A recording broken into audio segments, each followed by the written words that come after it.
জঞ্জাল কর চালু করল পুরাতন মালদা পুরসভা। পুর বাসিন্দাদের এবার থেকে জঞ্জালের জন্য প্রতিদিন 1 টাকা করে শুল্ক বসাতে চলেছে পুরাতন মালদা পুরসভা কর্তৃপক্ষ। তা নিয়ে পুরাতন মালদা পুরসভার পুর নাগরিকদের মধ্যে ক্ষোভের সৃষ্টি হয়েছে।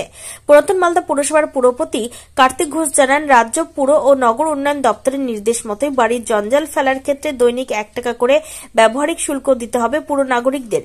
যদিও পুর নাগরিকরা অবশ্য জানিয়েছেন কোনো মতেই তারা জঞ্জাল ফেলার ক্ষেত্রে কোনো কর দেবেন না। প্রয়োজনে তারা বাড়ির নোংরা আবর্জনা বাড়িতে জমা রাখবেন। সাফাই কর্মীরা যদি নোংরা আবর্জনা না নিয়ে যায় তাহলে তারা সেই নোংরা আবর্জনা রাস্তায় ফেলে জঞ্জাল করের বিরুদ্ধে প্রতিবাদ করবেন। জঞ্জাল কর না দেওয়ার ক্ষেত্রে আগামী দিনে পুর নাগরিকরা একত্রিত হয়ে পুরাতন মালদা পুরসভার বিরুদ্ধে আন্দোলন করবেন। যদিও জঞ্জাল কর দেওয়ার বিষয়ে বিরোধীরা বলছেন, জঞ্জাল করে দেওয়ার নামে পুরসভার যত ছোট বড় মাঝারি তৃণমূল কংগ্রেসের নেতা থেকে কাউন্সিলররা রয়েছেন তাদের পকেটে টাকা ঢুকবে। আগামী দিনে পুর নাগরিকদের নিয়ে জঞ্জাল করের বিরুদ্ধে ভারতীয় জনতা পার্টি আন্দোলনেও নামবে। পুরাতন মালদা পুরসভা সূত্রে জানা যায়, প্রতিটি বাড়ির হোল্ডিং নম্বর এবং পরিবার অনুযায়ী এই শুল্ক ধার্য করা হয়েছে। দৈনিক 1 টাকা হিসেবে অনুযায়ী মাসে 30 টাকা করে ব্যবহারিক শুল্ক দিতে হবে। এক্ষেত্রে জঞ্জাল সাফাইয়ের জন্য নিজেদের এলাকা অনেকটাই পরিচ্ছন্ন থাকবে। আগামী 1 ডিসেম্বর থেকে 1 টাকা পিছু জঞ্জাল ফেলার ক্ষেত্রে এই ব্যবহারিক শুল্ক বসানোর পরিকল্পনা গ্রহণ করা হয়েছে। পুরসভার প্রতিটি ওয়ার্ডের অলিগলির পরিবেশ পরিচ্ছন্নতার ক্ষেত্রে এই উদ্যোগ গ্রহণ করা হয়েছে। ট্যাক্স দিতে পারবো না আমরা 30 টাকা করে, আমাদের কোনো সুযোগ সুবিধা পাচ্ছি না। রাস্তার ড্রেন নাই, জল জমা হয়ে থাকছে। আমরা কি করে আবার উপরে ট্যাক্স দিব, কি করে 30 টাকা করে দিতে পারবো না, কোনো সুযোগ সুবিধা পাচ্ছি না। নোংরাগুলা রাস্তায় ঢেলে দেবো, নাহলে বাড়িতে জমা করে রাখবো, রাস্তায় ঢেলে দেবো যখন বেশি হবে। দিতে পারবো না, কোনো সুযোগ সুবিধা নাই, কি করে ট্যাক্স দেবো। আবার হলো ড্রেন টেন কিছু নাই, কোনো অসুবিধা হলে সুযোগ সুবিধা পাচ্ছি না আমরা,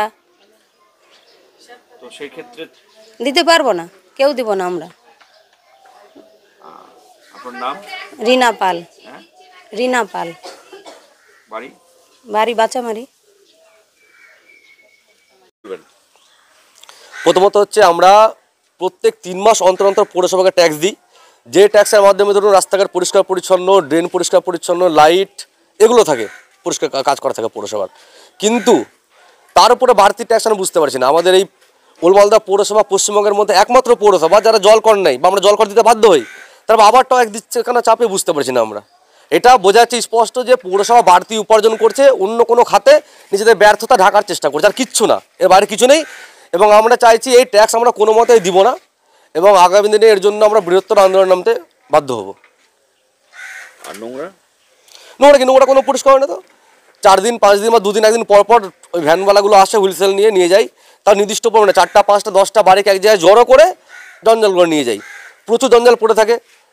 এরকম রাস্তাঘাট আপনার ড্রেন নেই, একটা ওল্ড মালদা পৌরসভা বহু ওয়ার্ডের ড্রেন নেই, তাহলে আমরা পরিষেবা ট্যাক্স দিব কেন? আরও অতিরিক্ত ট্যাক্স কিসের? জঞ্জাল যদি না নিয়ে যায়, না নিয়ে গেলে কী করবে? মানুষ যখন দেখবে যে নিয়ে যাচ্ছে না, রাস্তায় ফেলে রাখবে। রাস্তা সাফাইয়ের কাজ মানুষের কাজ না, ওটা পৌরসভার দায়িত্ব। আপনার নাম এবং কোথায় যাবে? সুমন্ত দাস, বাচ্চামারি পালপাড়া। তার মানে পৌরসভা স্বীকার করে নিচ্ছে যে তারা পরিষ্কার পরিচ্ছন্ন রাখে না। পৌরসভার কাজটা কি? পৌরসভার কাজই হলো পরিষ্কার পরিচ্ছন্ন করে রাখা, ড্রেন নিকাশির ব্যবস্থা ঠিক রাখা, এটাই তো পৌরসভার কাজ। আবার যদি জঞ্জাল কর বসে তাহলে মানুষের, যে সাধারণ মানুষের তো নাভিশ্বাস উঠবে। এমনিতে দ্রব্যমূল্য এতটাই বৃদ্ধি পেয়েছে যে তাদের দিন আনি দিন খায় অবস্থা। আর সেখানে যদি এই জঞ্জাল কর নেয়, পৌরসভার নামে তৃণমূল দলীয় স্তরে লুট করার পরিকল্পনা করেছে। অর্থাৎ এই সমস্ত টাকায় তারা লুট করবে এবং এই লুটের ভাগ তৃণমূলের বিভিন্ন নেতাদের পকেটে যাবে। রাজ্য সরকার ব্যর্থ, পৌরসভা ব্যর্থ এবং মানুষের আজকে নাভিশ্বাস উঠেছে। উন্নয়নের কোনো প্রশ্নই নেই। আজকে তৃণমূল কংগ্রেস মানেই তো অনুন্নয়ন। তৃণমূল কংগ্রেসের কেন্দ্রীয় সরকার যে খাতে টাকা পাঠাচ্ছে, যত টাকা পাঠাচ্ছে তার তো সেটা খরচ করেই না। শুধুমাত্র কেন্দ্রীয় সরকারের যে টাকা পাঠানো, সেই টাকা যদি শুধু খরচ করতো তাহলেই পশ্চিমবঙ্গ অনেক উন্নত হতে পারত। কিন্তু সেই টাকা তো অনেকাংশে তারা নিজেদের পকেটে ভরে। এই জঞ্জাল করের নামে পৌরসভার যত ছোট বড় মাঝারি যত সমস্ত নেতা আছে, কাউন্সিলর আছে, এদের পকেটস্থ হবে। মানুষের টাকা নিয়ে এরা পকেটস্থ করবে। এখানে উন্নয়নের কোনো প্রশ্নই নেই। কি বলবেন? এবং এর বিরুদ্ধে আমরা অতি বিলম্বে সাধারণ মানুষকে নিয়ে আর আমরা বৃহত্তর আন্দোলনে নামবো।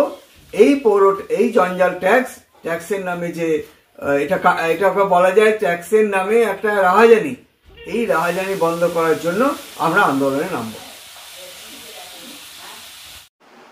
অ্যাকচুয়ালি আমাদের নগরায়ণ পশ্চিমবঙ্গ সরকারের নগরায়ণ দপ্তরের যে সুডা রয়েছে, সুডা স্টেট আরবান ডেভেলপমেন্ট যে এজেন্সি, তাদের নির্দেশ আছে যে এই নির্দেশটা দীর্ঘদিন আগে দিয়েছিল আমাদের সমস্ত আমাদের পশ্চিমবাংলার যতগুলো পৌরসভা আছে, যখন থেকে সলিডাইজ ম্যানেজমেন্ট প্রজেক্ট শুরু হয়েছে সেই নির্দেশ পাঠানো হয়েছিল পৌরসভাগুলোতে। আমরা অনেক দিন পরে সেটা লাগু করেছি। আমাদের যারা নির্মল সাথী নির্মল বন্ধুরা বাড়ি বাড়িতে আবর্জনা কালেক্ট করছে, উদ্দেশ্য যে শহরটাকে ক্লিন করা এবং ড্রেন রাস্তা থেকে আরম্ভ করে ক্লিন করা, যেন পরিষ্কার থাকে, পরিচ্ছন্ন থাকে শহরটাকে।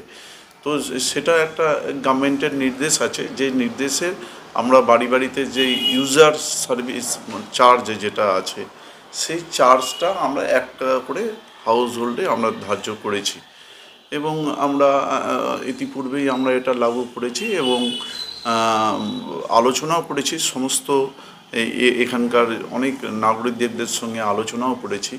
উদ্দেশ্য কি, যে বাড়ি বাড়িতে যেটা যাচ্ছে আবর্জনা নিতে, মানুষেরও একটা থাকবে যে না আমি একটা সার্ভিস মানে চার্জ দিই, 1 টাকা করে দিচ্ছি, আমাদের বাড়িতে নিতে আসতে হবে, ময়লাটা নিতে আসতেই হবে, তাদেরও একটা আগ্রহটা বাড়বে। আমি মনে করি তাদেরও আগ্রহ বাড়বে এবং শহরটাও ক্লিন থাকবে। এটা তো ঠিক যে পৌরসভাগুলোকে স্বনির্ভর হতে বলেছে, মানুষকে সার্ভিস দিবে, মানুষ সার্ভিস পাবে, অথচ সার্ভিস চার্জ দেবে না, এটা তো হতে পারে না। তো মানুষকে তো সার্ভিসটা দিচ্ছে, যথেষ্ট সার্ভিস দিচ্ছে, আর এটা ন্যূনতম 1 টাকা এমন কিছু নয় কিন্তু, এবং সেটা ন্যূনতম। একটা গরিব মানুষের কাছে 1 টাকা কিছুই না।